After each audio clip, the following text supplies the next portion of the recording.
Graça e paz, meu querido e minha amada irmã, que o Senhor te abençoe nesta manhã, que o Senhor encha o seu coração da palavra dele para que você possa permanecer durante o dia, que essa palavra possa ser um alimento necessário para a sua vida. E eu gostaria de compartilhar algo com vocês nesta manhã, que se encontra no livro de Gálatas, do apóstolo Paulo escrevendo aos irmãos de Gálatas, no capítulo 6, do versículo 1 até o 10. Primeiro vamos fazer uma oração, né? Senhor Deus, meu Pai, eu te agradeço por esse dia maravilhoso, pela tua presença, que a cada dia acalora o nosso coração. Senhor, que a tua mensagem venha de encontro a nós, que venha nos confrontar, que venha nos edificar, que venha nos dar um sentido para caminharmos e que a nossa fé seja aumentada neste momento, que possamos estar ouvindo a sua mensagem e que ela entre no nosso coração, penetre na nossa alma, para que nós possamos mudar os nossos comportamentos e que o Senhor venha, que o teu Espírito Santo venha nos fazer e nos dirigir de acordo com a tua palavra, Pai. Eu te agradeço por tudo, Senhor, te agradeço por este momento, te agradeço pela tua palavra e que teu Espírito Santo usa-me, Senhor, como instrumento em suas mãos para que essa palavra chegue ao coração e alcance a vida de todas as pessoas que estão aqui nos ouvindo nesta manhã. Em nome de Jesus, amém, Senhor. Amém.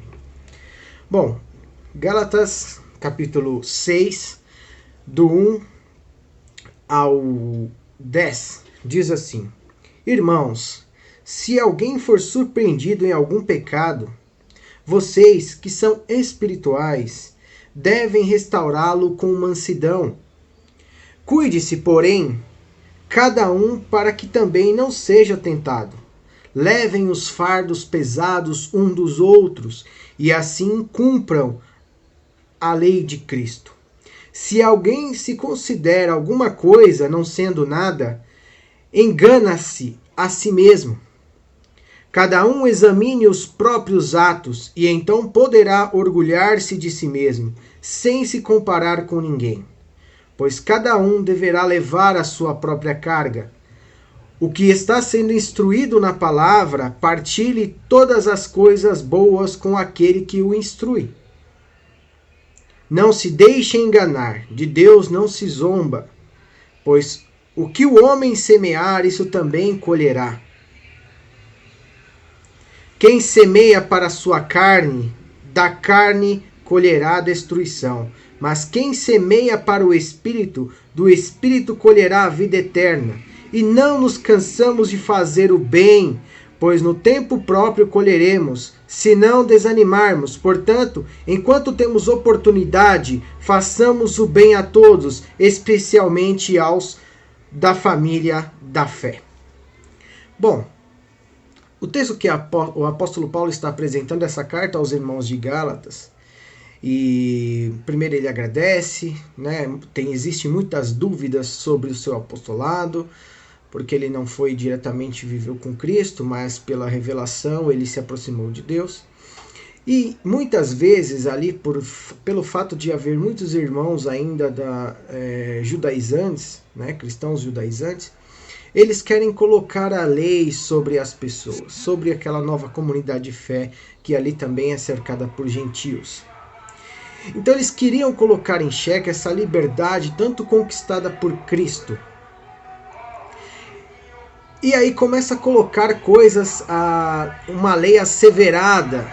E neste capítulo que nós estamos falando, Paulo convida os irmãos de Gálatas a permanecer firmes na liberdade que Cristo nos concedeu. E também ele faz uma exortação a fazer um bom uso dessa liberdade, a qual a nossa vida deve ser pautada ou configurada numa norma cristã, conforme a norma do amor. Né? E nesse próprio capítulo, ele fala para nós sermos servos um dos outros pelo amor, como diz o 1 Gálatas no capítulo 5, versículo 13. E levar a carga dos outros, conforme o capítulo 6, que nós acabamos de ler. E esse é o caminho pela qual o Espírito conduz a sua igreja. Uma coisa importante para nós entendermos aqui, inclusive nos capítulos anteriores, Paulo vai falar sobre a questão do espírito, vai falar sobre a questão do espírito e a carne, e esse conflito que existe entre dar vazão às coisas da carne e dar vazão às coisas do espírito. E é uma coisa muito interessante que neste texto tem, ele fala para nós por que nós comparamos uns com os outros. Por que tem essa necessidade de se comparar uns aos outros?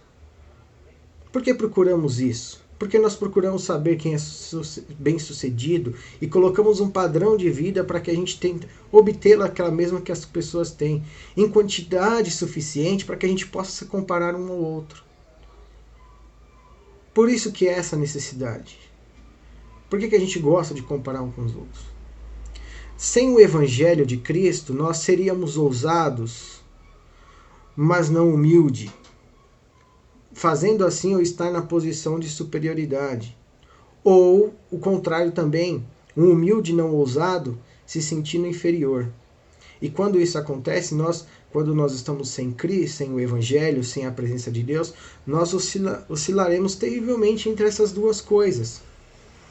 O Evangelho traz uma proposta muito interessante sobre a humildade e sobre ousadia, que elas devem andar juntas e não devorar uma a outra. Bom, partindo dessa introdução, existe um desafio no capítulo 1 de não ignorar quem foi surpreendido em algum pecado. O capítulo 1 fala exatamente de como nós, no capítulo 6, no versículo 1, fala da gente não ignorar o outro que foi encontrado em pecado, em algum pecado. Não devemos ignorar este irmão porque ele teve um tipo de erro, porque ele caiu em algum tipo de erro.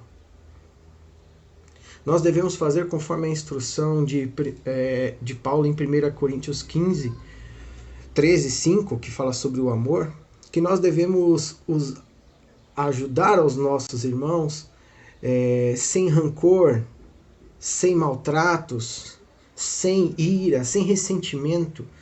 Mesmo que ele tenha errado conosco, nós devemos estar dispostos a restaurá-lo. E Paulo diz para isso para quem são seres espirituais. Olha aqui no texto. Irmãos, se alguém surpreendido em algum pecado, vocês que são espirituais, ou seja, vocês que vivem pelo Espírito, e quando eu falo viver pelo Espírito, eu estou querendo dizer o que o capítulo 5, no versículo 16, diz. Por isso digo, vivam pelo Espírito, de modo nenhum satisfarão os desejos da carne, pois a carne deseja o que é contrário ao Espírito. O Espírito, o que é contrário à carne. Eles estão em conflitos um com o outro, de modo que vocês não fazem o que desejam, mas se vocês são guiados pelo Espírito, não estão debaixo da lei. Mas o fruto do Espírito, a qual Paulo diz aqui que é o que a gente deve ser, é amor, alegria, paz, paciência, amabilidade, bondade, fidelidade, mansidão e domínio próprio. Contra essas coisas não há lei. Por isso Paulo chama de seres espirituais. Que nós que somos seres espirituais, que vivemos de acordo com o Espírito, devemos exortar os nossos irmãos com esse sentido, com o sentido de amor.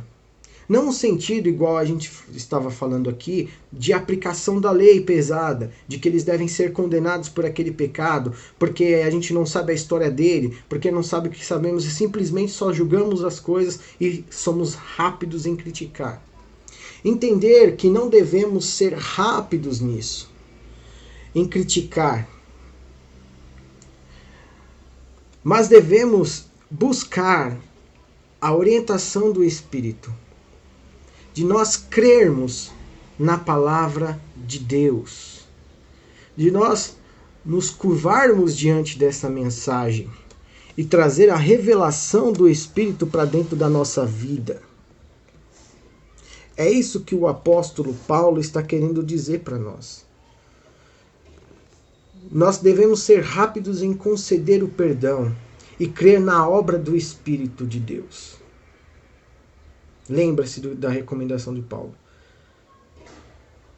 Quando você for exortar, seja sem rancor, sem maltratar as pessoas, sem ira, mas seja pelo fundamento do amor.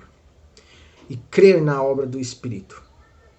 E lembrar de uma passagem muito interessante em Lucas 6, do 41 ao 42, que ele fala de tirar o cisco dos nossos olhos. Primeiro, reconhecer quem nós somos, reconhecer a nossa limitação, para que assim a gente possa ganhar. Isso nos traz sensibilidade e nós podemos ajudar o outro melhor quando nós temos ciência daquilo que pode acontecer conosco. E é interessante que nesse texto, após ele falar que nós devemos, ele fala que a gente deve insistir na restauração. E no sentido da palavra grega, quer dizer que tem o sentido de colocar um osso deslocado outra vez no lugar. Apesar de muitas vezes hoje a gente não acreditar nessa mensagem, né? A gente não acreditar muitas vezes na mensagem de restauração, que às vezes nós estamos agindo, muitas vezes agimos igual os judaizantes que estavam querendo colocar a lei ali. Então, às vezes até asseveramos demais a lei, porque achamos que as pessoas devem se pagar por aquilo. Claro que elas devem pagar, claro que os seus crimes ou os seus delitos, as pessoas devem pagar de alguma forma com isso. Mas a questão é de nós não acreditarmos na restauração do ser humano. Nós não acreditarmos num reinício, numa nova forma de vida. Nós cantamos, adoramos, falamos a Deus, queremos voltar, queremos nos arrepender, mas isso na prática da nossa vida a gente não vive. Então, se nós queremos viver de acordo com a vontade de Jesus Cristo, esse amor que é fundado, que a lei é fundada neste amor, nós devemos acreditar na restauração, seja ela qual for. Se nós não acreditamos nessa mensagem de restauração, de que uma pessoa que é impossível conviver, se tornar a conviver novamente com as pessoas, de ter uma restauração espiritual, de uma coisa que nós acharmos que não tem jeito, e nós acreditarmos que tem jeito, assim nós vivemos a lei do Evangelho, pois nós acreditamos no poder do Evangelho e no poder de Deus. Agir com espírito de humildade, tendo a consciência de quem nós somos. Nós não podemos achar que nós não estamos suscetíveis à tentação, que isso não pode acontecer conosco. Quando nós estamos nesse processo de restauração, a gente pode ser surpreendido de alguma forma, ou de algum pecado que podemos acontecer. Ter consciência disso nos conservará humildes durante esse processo de restauração, em vez de fazer com que nós sentimos superiores uns aos outros. Por isso devemos crer na restauração. E para que a restauração aconteça, nós tenhamos que entender quem nós somos e que nós estamos suscetíveis a erros. Isso nos faz tornar mais sensíveis com a relação ao outro e permitir com que as pessoas sejam restauradas. E no capítulo 6, versículo 2, ele vai falar de levar um fardo dos outros, ajudando uns aos outros no problema da vida. Nós temos um pouco de dificuldade de compreender isso porque nós temos um senso individualista que gira em torno do próprio ser humano, do próprio indivíduo. E o pensamento judaico ele não é assim. Quando nós vemos a Bíblia em si, não há um senso individualista só. Não, é eu com meus problemas, eu carrego sozinho e vou embora, eu sigo a minha vida, eu não devo nada de satisfação para ninguém. Né? Isso não existe dentro do... O seu problema é problema meu. O pecado de uma pessoa é o pecado de uma nação. Se a gente pensar lá, lembrar de Josué, no capítulo 7, o pecado de Acã foi uma pessoa, mas a família inteira pagou por isso. Porque a ideia é comunitária. Aí você fala assim, mas isso é no Antigo Testamento. Não, no Novo Testamento também tem um. Paulo, ao exortar um irmão que foi pego em imoralidade, que estava tendo relações com a sua madrasta, Paulo encoraja os irmãos a se entristecer pela situação que ele está. E de até pedir a expulsão dele da igreja, porque ele não quer aceitar a disciplina do Evangelho, uma nova forma de viver. Ele quer continuar nessa relação de pecado. E Paulo o encoraja a abandonar isso, mas Paulo ainda fala, a comunidade não deveria se alegrar ou se orgulhar porque ele foi embora. Na verdade, vocês deveriam se entristecer por isso. Lá no capítulo de 1 Coríntios 5. Então isso não é um problema daquele homem, isso é um problema da comunidade, isso é um problema da igreja, isso é um problema de todos nós. Então, quando nós queremos viver na comunidade do Evangelho, quando nós queremos viver a palavra de Deus, não se trata só de mim, se trata de todos nós. O problema não é só seu, o problema também é meu. Geralmente as pessoas elas se preocupam com a reputação da igreja diante dos outros, né? A igreja precisa mostrar que ela faz, que ela é isso, que ela é aquilo. Mas muitas vezes essas pessoas não se preocupam com a reputação que elas têm dentro da comunidade. Parece que é só a responsabilidade da igreja comigo, mas não existe responsabilidade minha com a igreja. Perdeu-se o senso de comunidade. Perdeu-se o senso de que se eu fazer alguma coisa errada lá fora, se eu der mau testemunho lá, não vai ser somente você, indivíduo, mas vai ser toda a comunidade que vai levar essa carga. Assim eu também o oposto. Se a igreja inteira tem um problema, você vai levar o problema da igreja também. Se a igreja é mal falada, você vai ser mal falado também porque você pertence à igreja. Esse senso de comunidade. Então o problema não é só meu, o problema não é teu. Quando Paulo diz que levar o fardo um dos outros, ele está falando exatamente disso. O problema do irmão é um problema meu também. O problema do pastor Daniel é um problema meu também. Eu tenho que me preocupar com ele. Eu tenho que ajudar ele nos problemas da vida dele. Eu tenho que ouvi-lo. Eu também tenho que me preocupar com ele. E assim com os outros irmãos e irmãs que estão na nossa comunidade. Então, se você quer viver o Evangelho, quer viver a graça de Deus, abandone esse pensamento individualista e vive esse pensamento comunitário. O problema meu é o problema seu também. E assim a gente vai se ajudando e vai vivendo a vontade de Deus. Quando nós agimos assim, querendo levar o fardo do outro, a lei de Deus, ou seja, a lei de Cristo, está fundamentada no amor ao próximo, conforme o livro de Gálatas 5, do versículo 13 ao 14. Levar o fardo de alguém é pagar um preço por amar. E requer muito esforço de nós. E não é uma coisa simples de se fazer.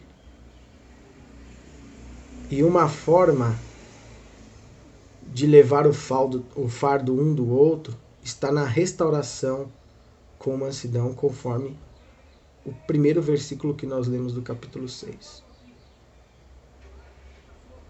Quando nós desejamos amar alguém, nós estamos aceitando as dificuldades dela e as limitações que ela tem.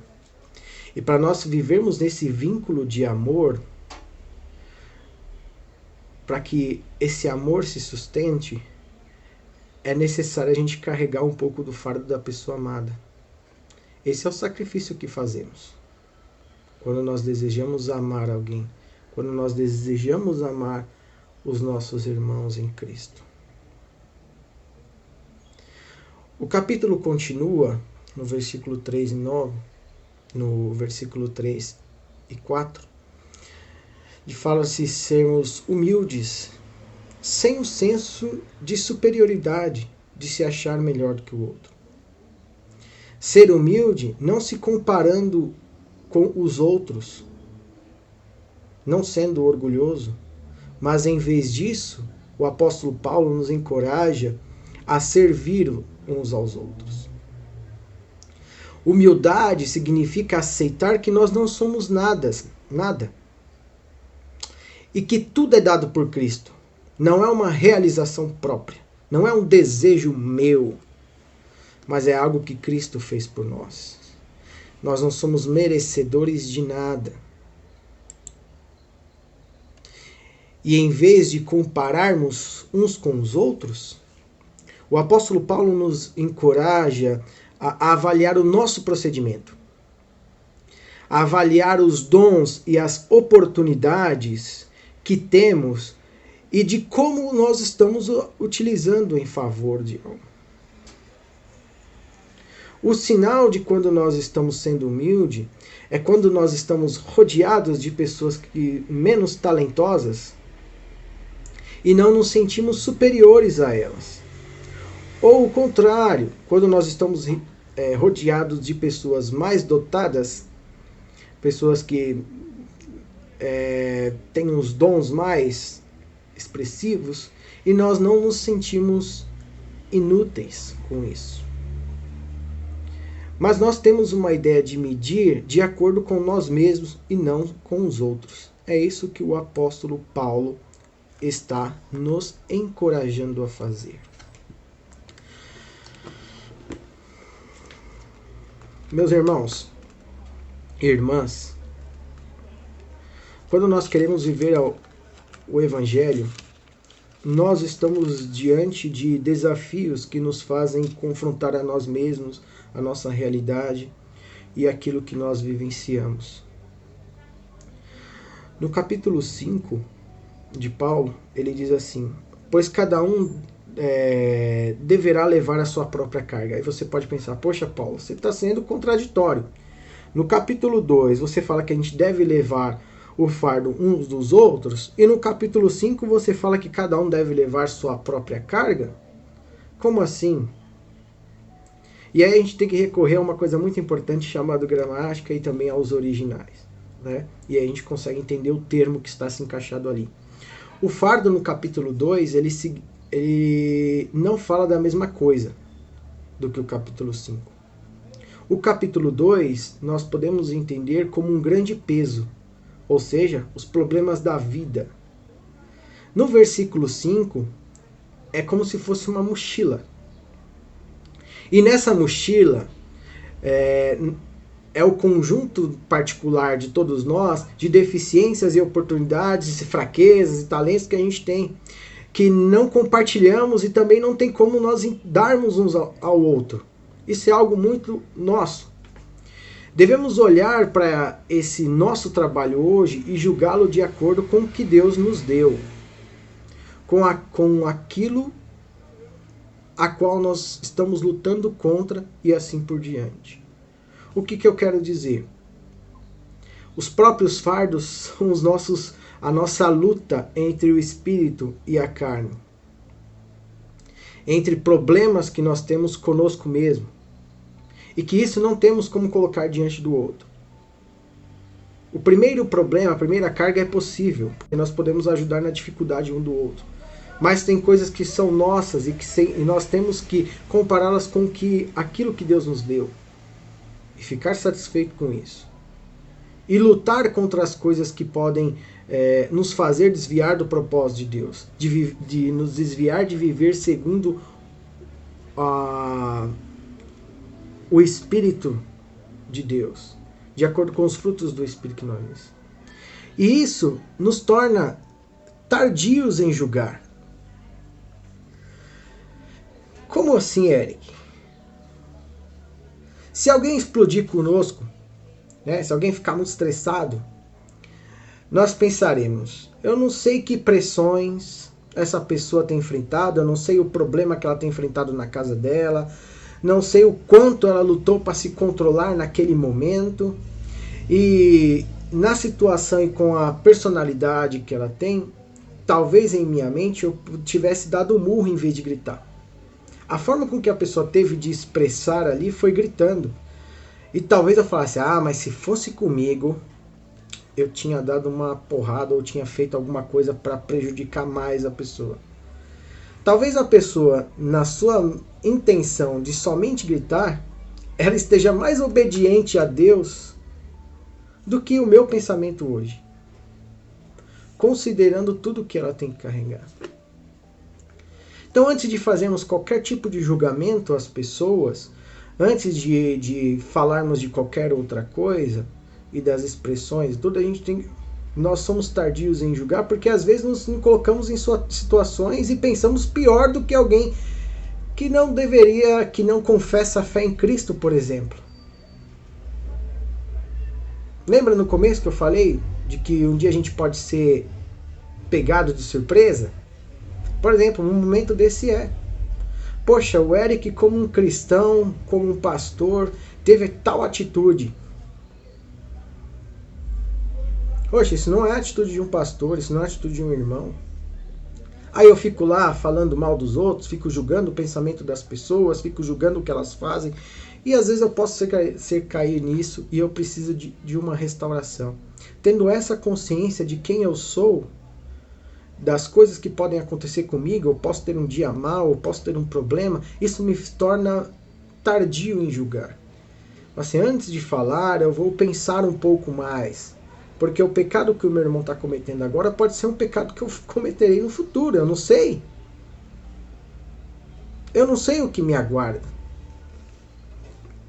Então é esse senso de que você deve carregar a sua carga, nesse sentido de que nós devemos nos policiar com aquilo que nós falamos, com as nossas expressões, com aquilo que nós somos, e compreender um pouco mais o outro, faz parte de carregar também o cargo do outro e também de conhecer as nossas próprias dificuldades que nós temos. E isso faz parte de que a gente nos possibilita ter empatia um com o outro e também de fazer o bem ao outro e compreender as situações e ajudá-lo na restauração da vida, na restauração deste irmão com mansidão e com amor, que é o princípio da lei, que é o princípio de tudo que nós estamos discutindo.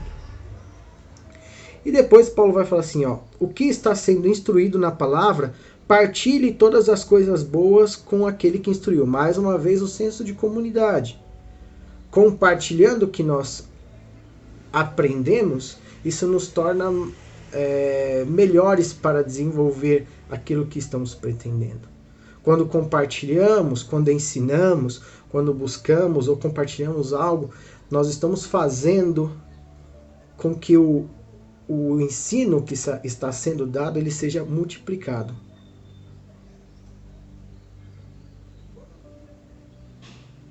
Então, quem está sendo treinado na fé, que Paulo diz assim, ele deve repartir todas as coisas boas com os seus mestres, com aqueles que não ensinam.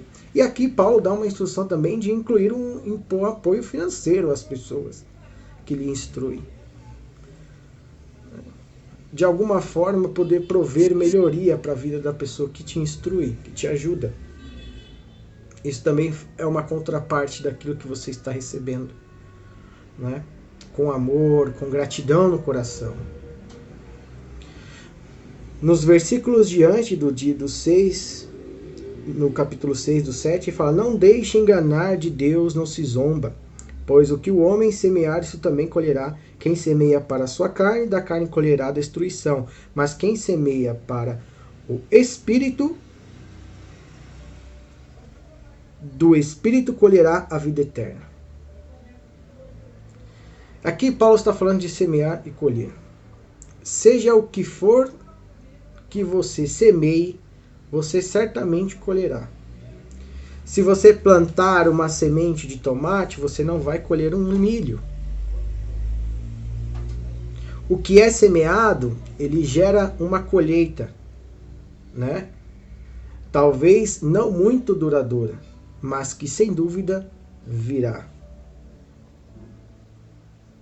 Se nós semearmos para a satisfação da carne, fazendo o que ela deseja, nós colheremos destruição. Isso no capítulo 5, 19, é muito importante nós entendermos. Olha o que ele diz. Ora, as obras da carne são manifestas: imoralidade sexual, impureza, libertinagem, idolatria, feitiçaria, ódio, discórdia, ciúmes, ira, egoísmo, dissensões, divisões, facções, inveja, embriaguez, orgias e coisas semelhantes. Eu os advirto, como antes já os adverti. Aqueles que praticam essas coisas não herdarão a vida eterna.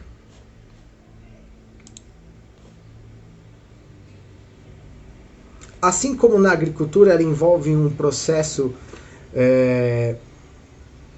de colheita, de aguardar, de esperar o tempo certo, o mesmo também acontece com a escolha da moral, com aquilo que nós iremos fazer, com as nossas atitudes, com os nossos pensamentos. Se nós cedermos à carne, que é todos esses que eu acabei de dizer, haverá um colapso espiritual e com certeza a consequência disso será uma destruição. Por exemplo, se nós formos desonestos, com o tempo as nossas relações elas se desintegrarão, elas acabarão, elas serão desgastadas e elas provavelmente a consequência será a separação e o isolamento. Se nós formos invejosos cada vez mais, a gente vai perder a alegria e nós nos tornaremos amargos. Percebe? Quanto mais violência propagamos, mais a destruição de outras pessoas acontecerá e o senso de comunidade irá se perder e o senso de restauração irá se perder. O pecado ele promete alegria, mas na verdade a colheita só vem destruição para a nossa vida. Inveja, mentira, ira, ódio, ciúmes, egoísmos, separações, dissensões, tudo isso causa destruição. E Paulo também nos instrui sobre a escolha certa, que é semear pelo Espírito. E à medida que a gente vai vivendo para Deus, por nossa livre vontade, nós colhemos a vida eterna, tanto em qualidade de vivência, quanto em quantidade, falando de eternidade. E obviamente que esses frutos nos acompanharão no decorrer da nossa vida. E Paulo, em seguida, no capítulo 9 e 10, ele fala: então não nos cansemos de fazer o bem, pois no tempo próprio colheremos, se não desanimarmos.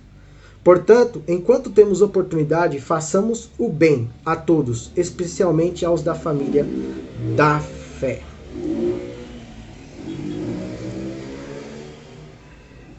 Mas é possível alguém se cansar de fazer o bem?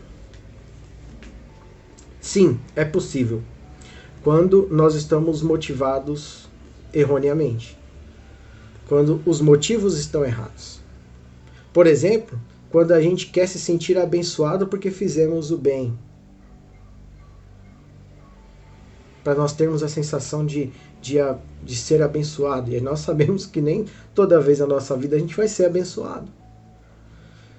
Se fizermos para ser reconhecido, nos cansaremos. Por quê? Porque nem todo mundo vai reconhecer o nosso esforço. Então, se você faz o bem nesse sentido de ser reconhecido, você vai se frustrar e você vai se cansar e você vai desistir de fazer o bem. Se tivermos que fazer porque somos cristãos, é um outro problema também e uma motivação errada. Porque eu faço somente para falar que eu sou cristão. Isso também está errado. Mas existe uma outra alternativa, que é: se fizermos para agradar a Deus e ao próximo, então nós não nos cansaremos. Mesmo que a gente não possa ser reconhecido por isso, mesmo que nós não podemos, por mais difícil que isso e cansativo que seja, nós conseguimos carregar esse fardo porque nós não estamos procurando ser reconhecidos por isso. Porque, na verdade, nós amamos o próximo. Nós fazemos isso por amor. E o amor, segundo o Evangelho de Deus, não causa retribuição. Não quer que você pague com a mesma moeda. O amor, ele é doador. Lembra de 1 João 3,16, que eu falei há um tempo atrás? Sobre o amor que doa? É esse amor que nós temos. Nós temos que viver a inspiração dada por Jesus, a forma com que Jesus viu, que o próprio Cristo esteja entre nós e que as pessoas possam perceber, e a nossa vida é de doação. Então, quando nós fazemos isso, nós fazemos por amor a Deus e por amor ao próximo, sem os motivos errados de se sentirmos abençoados, para que a gente possa ser reconhecido, ou porque a gente é cristão. se contrário nós fizermos por amor, aí sim nós não cansaremos de fazer o bem. Não nos cansaremos de fazer o bem.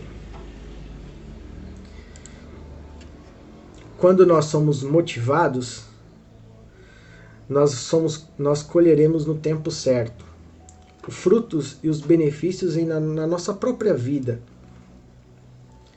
Quando nós fazemos o bem por amor a Deus, o amor ao próximo, esses frutos são carregados na nossa vida. Os frutos do Espírito, que é alegria, paz, amor, paciência, amabilidade, bondade, fidelidade, eles vão nos acarretando no decorrer da vida, porque nós temos oportunidades de fazer o bem. Deus nos dá a oportunidade para fazer o bem. Então isso vai trazer na nossa vida, e não somente na nossa vida espiritual, não somente nós crescemos como pessoas que refletem o caráter de Cristo, mas também as pessoas que estão ao nosso redor. Em nossa vida e na vida de quem nos cerca. Como o agricultor espera a colheita, temos de esperar pela colheita prometida pelo Senhor. E aguardamos assim na esperança. Perceba quantas coisas e atitudes boas que Deus deu oportunidade, sem ninguém ver, de você se tornar uma pessoa melhor, de você se colocar no lugar do outro, de você ouvir mais, de você ter o espírito da amabilidade, de você agir com misericórdia, de você trabalhar na recuperação, de restauração, com mansidão, que é um fruto do Espírito. Em segundo ponto, nós temos uma motivação porque nós somos uma família. Nós somos filhos adotivos de Deus, irmãos e irmãs entre nós. Quando fazemos o bem na comunidade da igreja, estamos agindo como uma família do Senhor. E nós devemos fazer o bem a todos, mas em especial a outros cristãos, aos irmãos da fé. A vida cristã não é primordialmente somente a gente se reunir num templo, fazer alguns tipos de programas e nem mesmo até as conversões, mas sim fazer o bem às pessoas que estão diante de nós, dando-lhes o melhor. O que pode ser até servir de restauração para elas. É tão interessante você falar assim, Eric, mas a gente deve olhar... Cara, às vezes as pessoas falam assim, o que eu vou servir à comunidade? Como que eu vou ver o reflexo de Deus na vida se as pessoas não se ajudam lá dentro? Se as pessoas não levam uns fardos das outras? Se elas não se envolvem e se promovem para ajudar as pessoas? Como que elas aparecerão no mundo? É fácil. É muito fácil eu ir num domingo ou um dia da semana num lugar para me sentir mais melhor porque estou fazendo alguma coisa. Agora, vivenciar essa prática na minha vida diária, na minha comunidade de fé, é muito mais difícil porque isso é diário. É igual ao nosso relacionamento familiar. Às vezes a gente falar para a vida do outro, falar para o evangelho para outra pessoa é muito mais fácil. Porque eu não vou ter contento, ela não vai estar na minha vida diária, não vai ver os meus defeitos, as minhas imperfeições, mas quem está dentro consegue perceber isso. Quem anda junto conhece a dificuldade um do outro.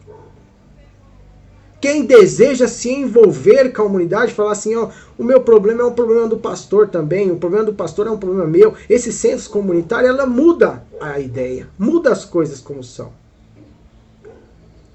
Para testemunho dos próprios irmãos.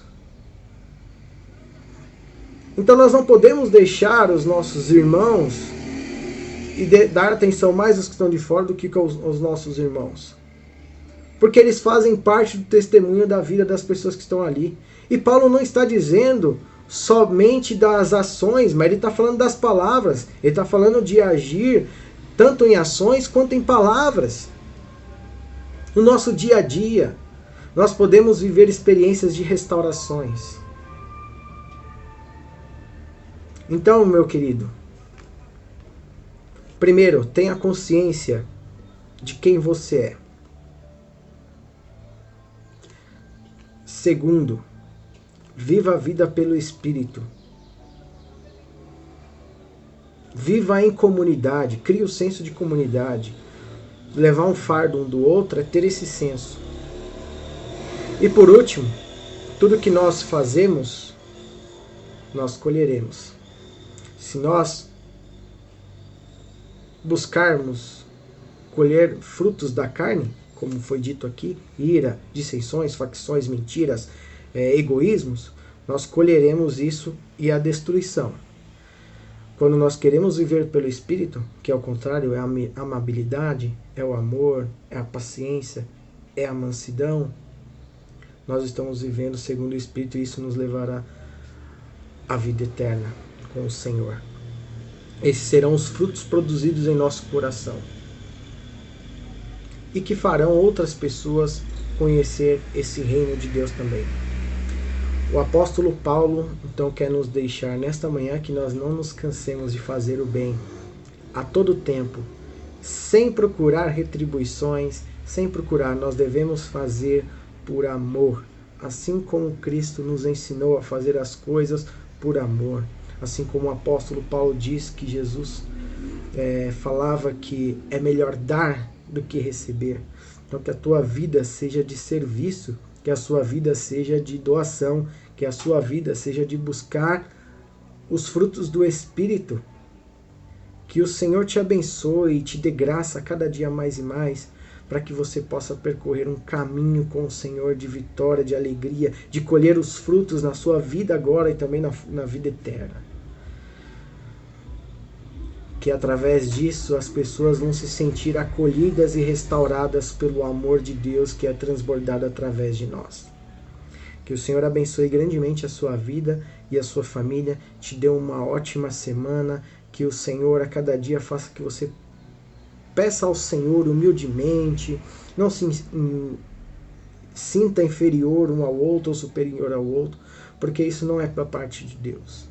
Nós aqui estamos para avaliar nós mesmos e não nos compararmos uns com os outros. Nós devemos olhar para dentro de nós, a carga que está dentro de nós e fazer com que essas coisas não ultrapassem o limite daquilo que é viver a vontade de Deus. Que possamos ter consciência de quem somos e de quem Deus é. Termos a consciência dos nossos erros e não achar que não podemos cometer.